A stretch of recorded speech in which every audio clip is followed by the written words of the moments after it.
नमस्कार, कैसे हैं आप लोग। मैं डॉक्टर आशुतोष द्विवेदी स्वागत करता हूं आपका। आज हम लोग देख रहे हैं कक्षा 12 राजनीति विज्ञान, जिसका शीर्षक है शीत युद्ध का दौर। राजनीति विज्ञान में जो इंटरनेशनल पॉलिटिक्स की किताब है उसका पहला ही अध्याय है ये शीत युद्ध का दौर।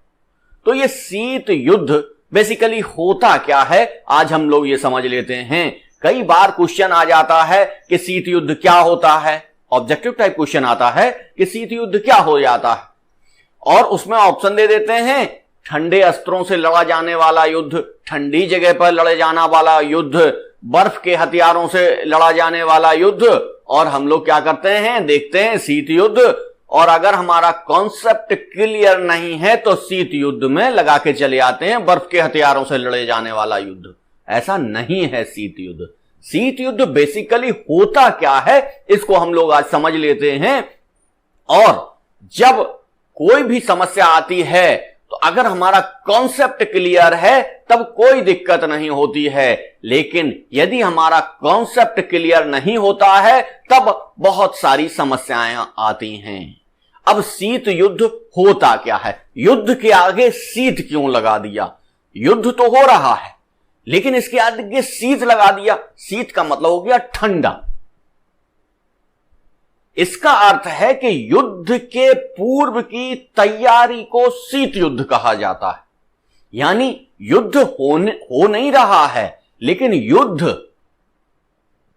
होने की संभावना है, और इस युद्ध की संभावना के साथ हम क्या कर रहे हैं, युद्ध की तैयारियों में लगे हैं। जैसे आप देख लीजिए ग्रामीण क्षेत्रों में, जैसे कहीं शादी ब्याह हो रहा होता है तो शादी ब्याह तो एक दिन का होता है, लेकिन एक महीने पहले से उस शादी ब्याह की तैयारियां शुरू हो जाती हैं। उस ब्याह को देखते हुए, शादी को देखते हुए लोग तैयारियों में जुट जाते हैं कि आज ये सामान लाना है, आज वो सामान लाना है, अब ये तैयारी करनी है, पूरा सिस्टम बनाया जाता है।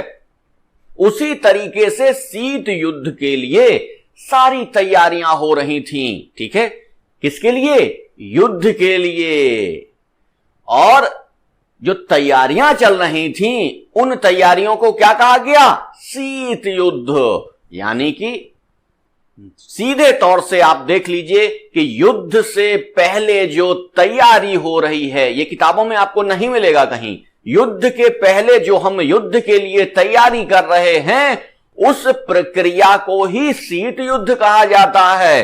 तो क्लियर हो गया ना, इसमें युद्ध कहीं पर भी नहीं हो रहा है। छोटी मोटी एक आध घटनाएं हुई हैं युद्ध की, लेकिन उसको युद्ध नहीं माना गया है। उसको कहा गया कि शीत युद्ध में गर्माहट का दौर आया, ठीक है, लेकिन वो युद्ध हुआ नहीं, या कह लीजिए वो विश्व युद्ध में परिवर्तित नहीं हुआ।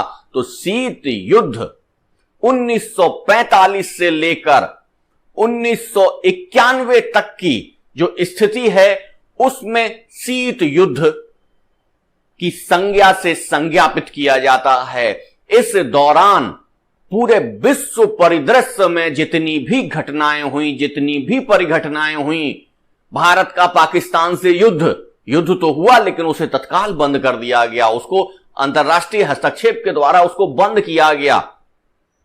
तो वो युद्ध हुआ लेकिन बहुत छोटे पैमाने पर युद्ध हुआ, इसीलिए इसको क्या कहा जाता है, शीत युद्ध कहा जाता है। यानी कि युद्ध की संभावनाएं हैं, युद्ध की छुटपुट घटनाएं हो रही हैं, लेकिन युद्ध पूरे तरीके से नहीं हो रहा है।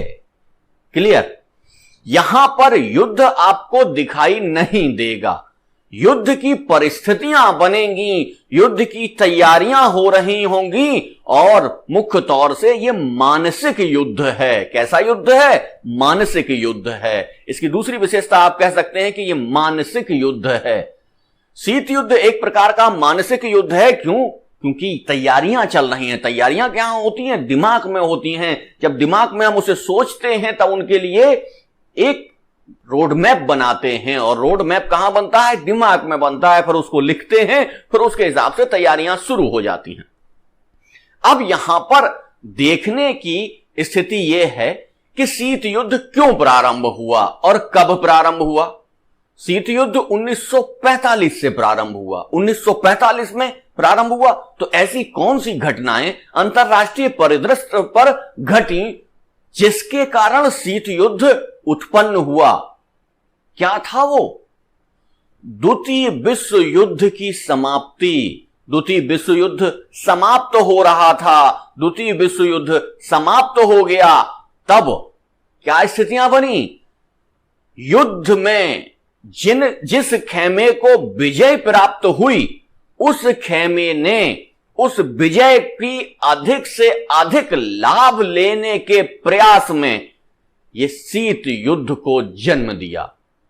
यानी कि उस समय द्वितीय विश्व युद्ध के पश्चात दो महाशक्तियों का जन्म हुआ और दोनों महाशक्तियां उस विजय प्राप्त के पश्चात, ये मान लीजिए कि जैसे पहले लुटेरे हुआ करते थे, कहीं पर लूट के आए, उनका माल इकट्ठा हुआ, इसके बाद उस लूट के माल को लेकर अक्सर उनमें झगड़ा हो जाया करता था और उस झगड़े में ही आपस में वो एक दूसरे को मार दिया करते थे। यही स्थिति यहां पर उत्पन्न हो रही है कि 1945 में मित्र राष्ट्रों में से ही, एक चीज याद रखनी है, कई बार पूछ लिया जाता है कि भैया सोवियत संघ और अमेरिका दोनों किस ग्रुप के थे, तो आपको याद रखना है ये मित्र राष्ट्र से संबंधित थे। अभी इस पर चर्चा करेंगे।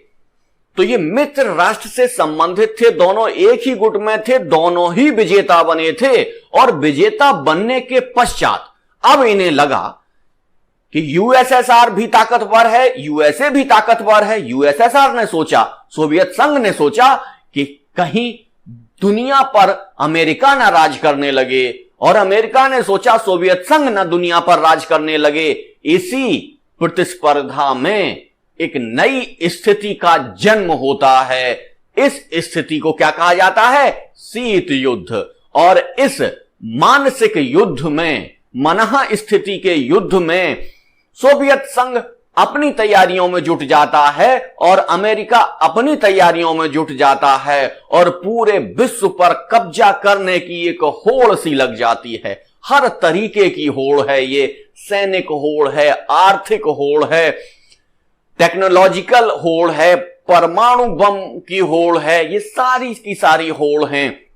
और इसी होड़ के चलते हुए 1945 से लेके 1991 तक, जब तक सोवियत संघ का विघटन नहीं हो गया, तब तक शीत युद्ध रहा।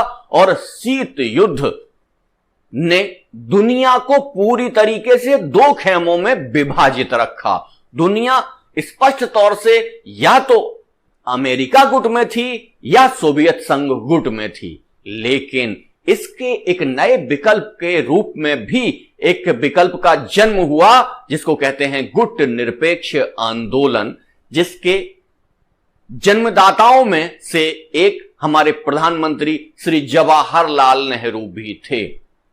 जवाहरलाल नेहरू जी और अन्य लोगों ने मिलकर, इसके बारे में हम विस्तार से चर्चा करेंगे, इन्होंने मिलकर एक नया विकल्प बनाया कि भाई ऐसा नहीं है कि दो ही विकल्प आपके पास हैं, आप अमेरिका के खेमे में जाइए या सोवियत संघ के खेमे में जाइए। अगर आपको अपनी स्वतंत्रता को बचाए रखना है तो आप गुट निरपेक्ष देशों के साथ भी आ सकते हैं। गुट निरपेक्ष देश क्या हुए? ऐसे देश जो किसी भी गुट में सम्मिलित नहीं होना चाहते हैं और अपनी संप्रभुता को बचाए रखना चाहते हैं, ऐसी संप्रभुता के साथ जीना चाहते हैं, क्योंकि अभी अभी नई नई स्वतंत्रता प्राप्त हुई है और नई स्वतंत्रता को पुनः एक गुट के साथ विलय करके नहीं गंवाना चाहते थे।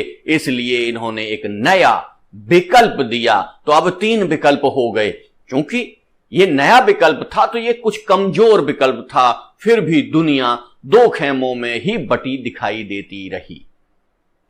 कहीं ना कहीं भारत भी प्रधानमंत्री इंदिरा गांधी के समय में सोवियत संघ की तरफ झुकती हुई नजर आई। चलिए, वो खैर बाद की चीजें हैं। चलिए हम लोग देख लेते हैं कि शीत युद्ध का जो ये दौर है, इस दौर में क्या क्या हुआ और क्या क्या नहीं हुआ।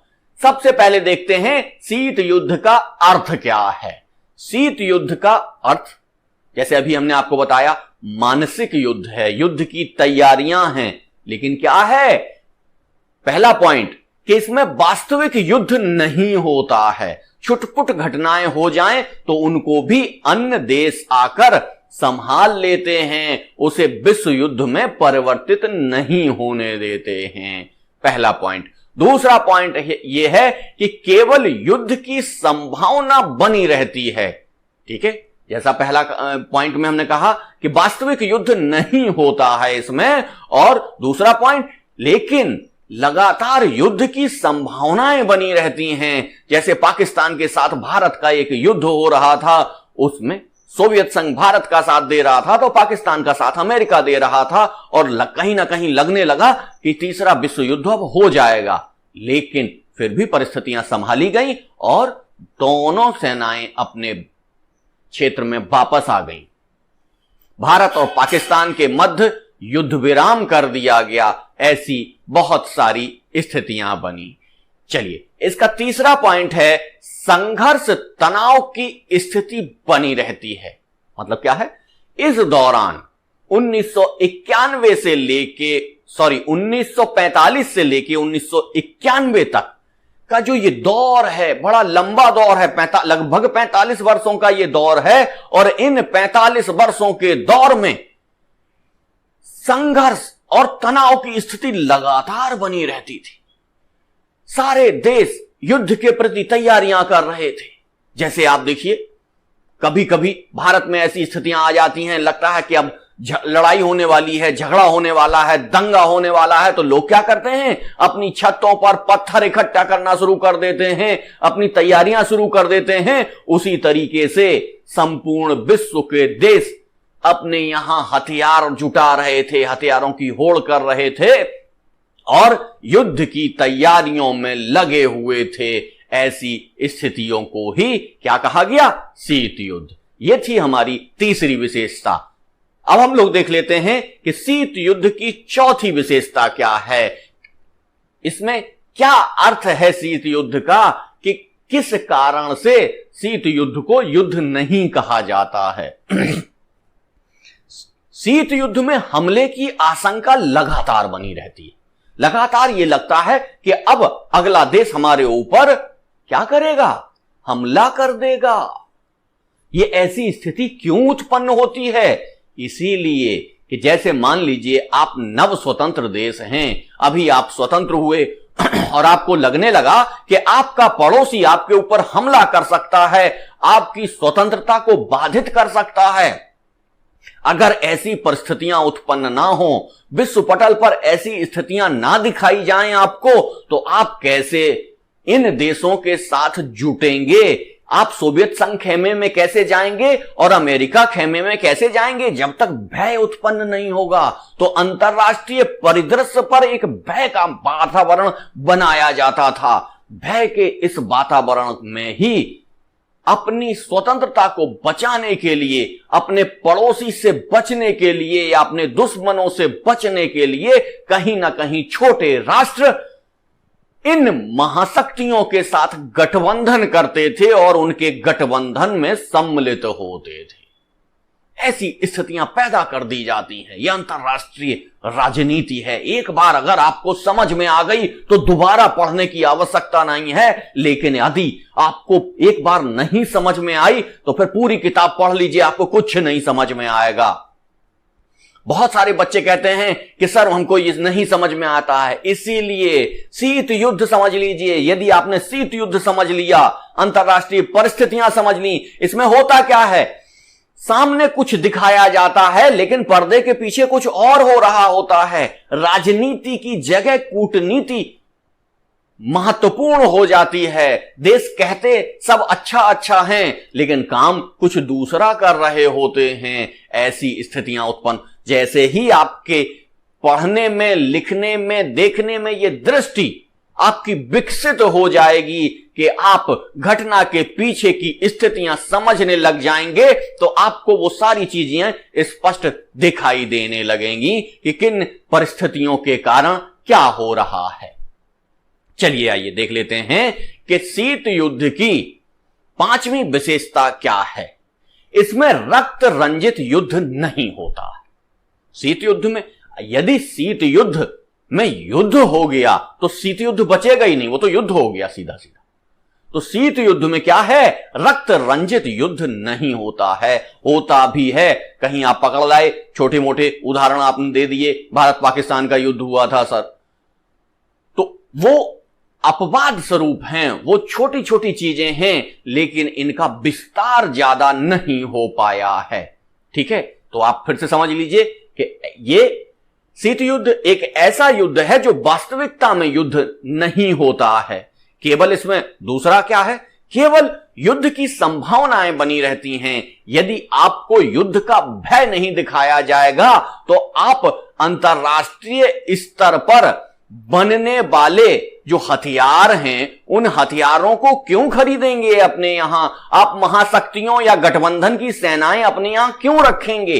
इसीलिए क्योंकि आपको लगातार युद्ध की संभावना दिखनी चाहिए। संभावना दिखेगी तभी आप इन सारी चीजों में सम्मिलित होंगे। ठीक है, नंबर 3 यह है कि ये जो संघर्ष है, ये संघर्ष और तनाव की स्थिति बनी रहती है। यदि ये संघर्ष और तनाव की स्थिति हट जाए तो सारे लोग शांति से राम राम करके अपना जीवन व्यतीत करें, लेकिन ऐसी स्थितियां नहीं हैं। आपको लगातार ये दिखाया जाएगा कि अब आपका पड़ोसी हमला करने वाला है, अब आपके ऊपर महाशक्ति हमला करने वाली है, तो आपके अंदर जो डर व्याप्त होगा, जैसे कि हाब्स ने कहा था। क्या कहा था हाब्स ने? हाब्स ने कहा था कि मां के गर्भ से 2 बच्चों का जन्म होता है, एक बच्चे का जन्म नहीं होता है, 2 बच्चों का जन्म होता है। एक तो वो बच्चा जो जन्म लेता है और दूसरा उसका डर। बच्चे के जन्म के साथ ही डर का जन्म हो जाता है। उसको ऐसे संस्कार दिए जाते हैं जिससे उसके अंदर डर व्याप्त हो जाता है।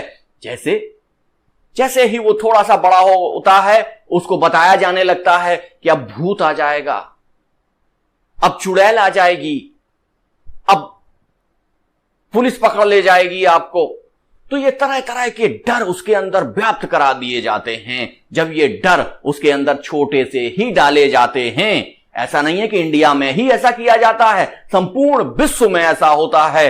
मानव की जो मनोदशा है, साइकोलॉजी पढ़िए आपको स्पष्ट समझ में आएगा कि जो मनोदशा है वो एक जैसी होती है, वो एक जैसे कार्य करते हैं।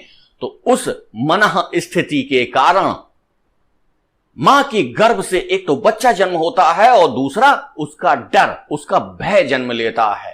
तो डर और भय के वातावरण में ही वो अपना विकास आगे करता है, अपना जीवन यापन आगे करता है। और इस जीवन यापन की स्थिति में ही कहीं ना कहीं वो एक राजनेता बनता है, एक देश को चलाने वाला बनता है। और जब वो देश चला रहा होता है तो भय तो उसके अंदर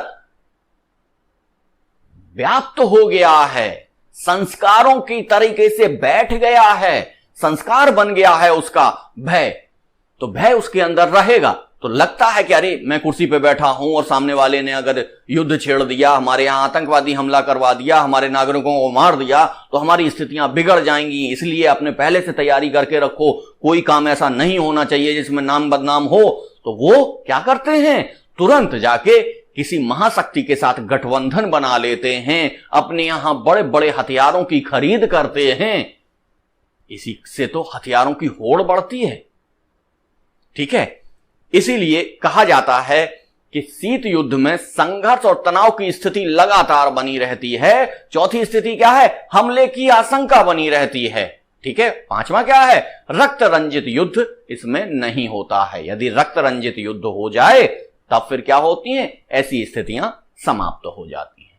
चलिए, ये तो हुई शीत युद्ध की विशेषताएं। अब हम लोग देख लेते हैं कि शीत युद्ध में कौन कौन सी 2 महाशक्तियां उत्पन्न हुई। ठीक है, या कह लीजिए द्वितीय विश्व युद्ध के पश्चात 2 महाशक्तियां कौन कौन सी पैदा हुई। सीधा सीधा क्वेश्चन पूछ लिया जाता है कि द्वितीय विश्व युद्ध के पश्चात संपूर्ण विश्व दो ध्रुवीय हो गया या दो महाशक्तियां वहां उत्पन्न हुई तो वो कौन कौन सी थी? ठीक है, तो वो दो महाशक्तियां थी कौन कौन सी? यूएसए और दूसरी यूएसएसआर। याद रखिएगा, क्योंकि कभी कभी शॉर्ट फॉर्म में भी लिख देते हैं। तो यूएसए यानी कि अमेरिका, दूसरा यूएसएसआर क्या? सोवियत संघ। इनका फुल फॉर्म नहीं बता रहा हूं क्योंकि फुल फॉर्म आपसे नहीं पूछा जाएगा, लेकिन हां यूएसए और यूएसएसआर पूछ लिया जाएगा। ठीक है, चलिए अब यहां हम लोग एक चीज और देख लेते हैं कि शीत युद्ध जो हो रहा है, इस शीत युद्ध के बाद में महाशक्तियां क्या कर रही हैं, किस तरीके से इनमें होड़ प्रारंभ हुई और किन किन चीजों की होड़ प्रारंभ हुई, उससे पहले यह समझें, उससे पहले देख लेते हैं कि प्रथम विश्व युद्ध कभी कभी पूछ लिया जाता है कि प्रथम विश्व युद्ध कब हुआ। तो प्रथम विश्व युद्ध 1914 में हुआ और 1918 में समाप्त हुआ। और उस समय जो एक अंतर्राष्ट्रीय संस्था बन के तैयार हुई उसको कहते हैं राष्ट्र संघ। ठीक है, राष्ट्र संघ उसको नाम दिया गया था। और दूसरा विश्व युद्ध कब हुआ? दूसरा विश्व युद्ध 1939 से लेके 1945 तक चला। कब तक चला? 1939 से लेके 1945 तक चला ये, और 1945 में ये समाप्त हो गया। इसमें देख लीजिए, एक एक नंबर के क्वेश्चन में और भी चीजें पूछ ली जाती हैं। पूछते हैं कि इसमें दो खेमे बनाए गए थे, दो लोगों होंगे, दो संगठन होंगे, तभी उनमें आपस में युद्ध होगा। तो वो दो संगठन कौन कौन से थे?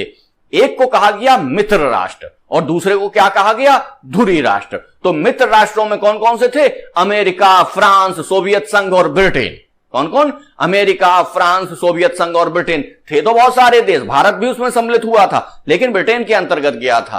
तो बहुत सारे देश हैं, लेकिन यहां आपको मुख्य मुख्य देशों के बारे में ही बता रहा हूं, क्योंकि आपको अपने स्तर तक बस इतना ही जानिए। और दूसरे थे कौन कौन से? धुरी राष्ट्र। धुरी राष्ट्रों में कौन कौन से थे?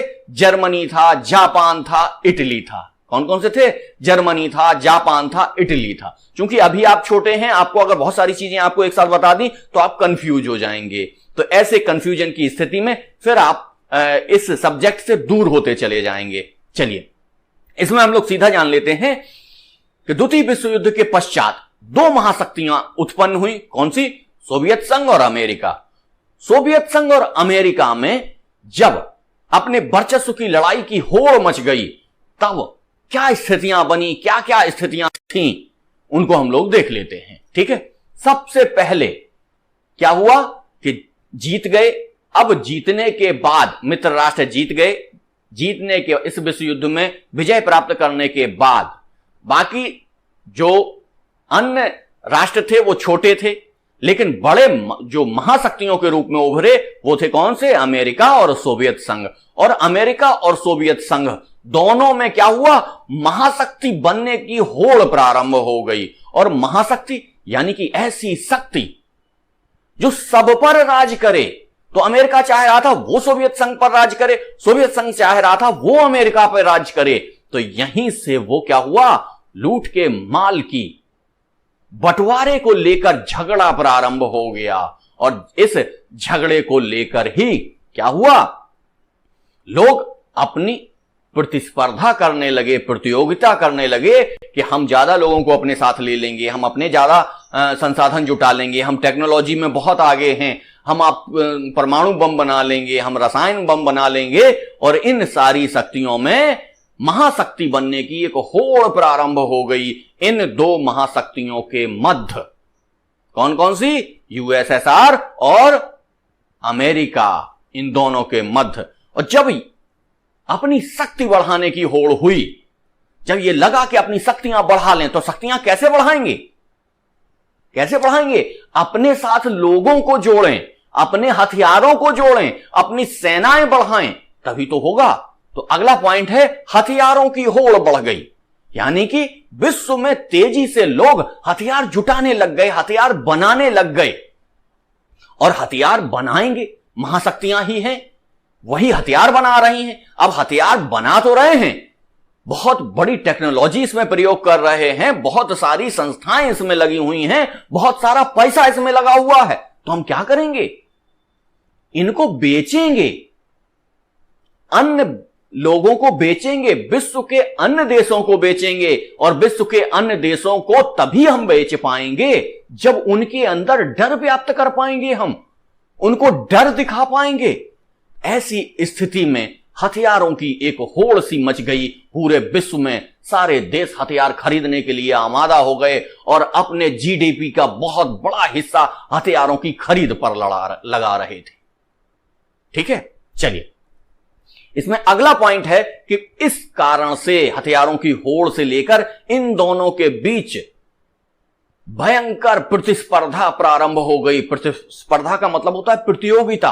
प्रतियोगिता प्रारंभ हो गई। और प्रतियोगिता प्रारंभ कैसे हो गई कि विश्व के अधिक से अधिक देशों को हम अपने तरफ मिलाएंगे और विश्व के अधिक से अधिक हथियार हम बेचेंगे, अधिक से अधिक सैनिक हम तैयार करेंगे। इस कारण से एक प्रतिस्पर्धा चल गई। और इसमें सबसे महत्वपूर्ण चीज क्या है? विचारों की भी लड़ाई थी। दोनों के विचार एक दूसरे से मेल नहीं खाते थे। द्वितीय विश्व युद्ध में अवश्य दोनों साथ में आ गए थे, संकट काल में साथ में आ गए थे, लेकिन विचारधाराएं दोनों की एक साथ नहीं मिल रही थी। सोवियत संघ जहां समाजवादी व्यवस्था को मानता था, वहीं अमेरिका पूंजीवादी व्यवस्था को मानता था। अमेरिका जहां सोवियत संघ समाजवाद को मानता था, वहीं अमेरिका पूंजीवाद को मानता था। तो सोवियत संघ का जो समाजवाद था, जो साम्यवाद था, उसमें किसी प्रकार की व्यक्तिगत संपत्ति की जगह नहीं थी। समाजवाद तो यहां तक भी कहता है लास्ट में कि पत्नियों का भी साम्यवाद होना चाहिए, संपत्ति का तो साम्यवाद होना ही चाहिए। किसी भी प्रकार की कोई संपत्ति, यानी आपका बेटा बेटी, आपके बच्चे भी आपके अपने नहीं होने चाहिए और लोगों को यह पता ही नहीं होना चाहिए ये बच्चा किसका है। तभी लोग उस बच्चे के साथ सम व्यवहार कर पाएंगे। लेकिन पूंजीवादी क्या कहते थे, अमेरिकन क्या कहते थे कि नहीं, प्रत्येक व्यक्ति की व्यक्तिगत संपत्ति होनी चाहिए और व्यक्तिगत संपत्ति होने के चलते ही वो इस प्रतियोगिता में, एक प्रतिस्पर्धा में आगे इसीलिए दौड़ेगा कि उसे पता चलेगा कि आगे हमें लाभ मिलने वाला है, हमें पुरस्कार मिलने वाला है। लाभ और पुरस्कार के लालच में ही व्यक्ति अपने विकास की तरफ भागेगा। यही हुआ कि अमेरिका तो विकास करते हुए बहुत आगे निकल गया और सोवियत संघ अपने इन समाजवादी और साम्यवादी विचारों के कारण कहीं ना कहीं पीछे होता चला गया। और 1991 में तो ऐसी स्थिति आ गई कि अमेरिका की एक जींस के लिए भी वहां पर विद्रोह किया जाने लगा। ऐसी स्थितियों में सोवियत संघ का विघटन हो गया। ये विचारों की लड़ाई थी, याद रखिएगा कि विचारों की। और ये क्या था? वर्चस्व की होड़ थी। क्या था? वर्चस्व की होड़, यानी कि हम आपके ऊपर वर्चस्व बनाएंगे, आप हमारी बात मानेंगे, हम आपकी बात नहीं मानेंगे, आपकी संप्रभुता का हम हनन करेंगे। ऐसी स्थितियां उत्पन्न हुई। इन्हीं स्थितियों में क्या होता है कि संपूर्ण विश्व को दो खेमों में बांट दिया जाता है। आप यहां देख सकते हैं कि संपूर्ण जो दुनिया है वो दो खेमों में बट गई। कौन से खेमे? पूर्वी खेमा और पश्चिमी खेमा। पूरब और पश्चिम के कारण पूर्वी खेमा किसका था? पूर्वी खेमा था सोवियत संघ का और पश्चिमी खेमा था अमेरिका का। इसी का विघटन का, इसी जो विभाजन है, इसका प्रारंभ कहां से हुआ था? बर्लिन की दीवार बनाई गई। बर्लिन की दीवार कहां बनाई गई? जर्मनी में बनाई गई। जर्मनी में जो बर्लिन शहर था, उस शहर की स्थितियां ऐसी थी कि आधे लोग अमेरिका के सहयोगी थे तो आधे लोग सोवियत संघ के सहयोगी थे। एक स्थिति ऐसी उत्पन्न हो गई कि उन दोनों के मध्य एक दीवार खड़ी कर दी गई कि सोवियत संघ वाला के समर्थक अमेरिकन को नहीं देख पाए और अमेरिकन वाला सोवियत संघ को नहीं देख पाए। इस ऐसी ही स्थिति में शीत युद्ध ने अपना विकट रूप ले लिया और एक नई दीवार बनाई गई जिसे कहा गया बर्लिन की दीवार।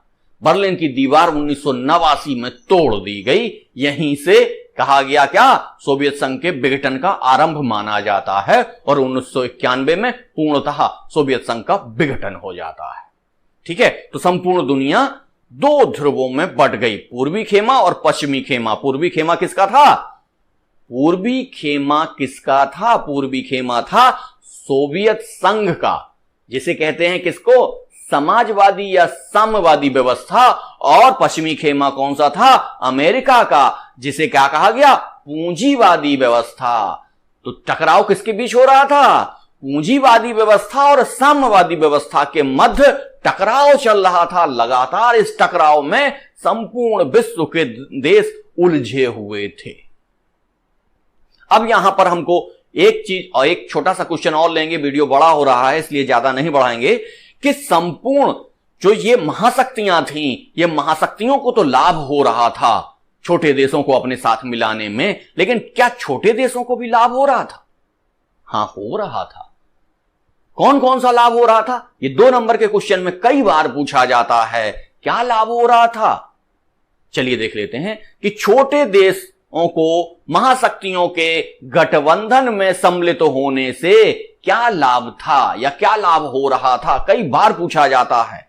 सबसे पहला लाभ तो था सुरक्षा का वादा। जब छोटे देश महाशक्तियों के साथ विलय करते थे तो नाटो का तो ध्येय वाक्य ही यह था कि एक देश के ऊपर आक्रमण नाटो के समस्त देशों के ऊपर आक्रमण माना जाएगा।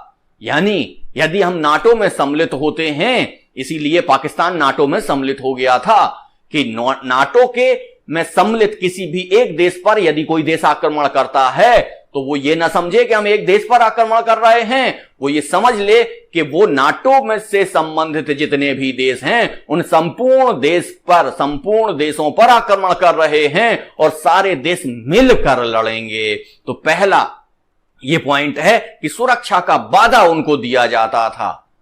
इसी तरीके से सोवियत संघ के जो गठबंधन थे वो भी यही वादा करते थे। दूसरा था आर्थिक मदद।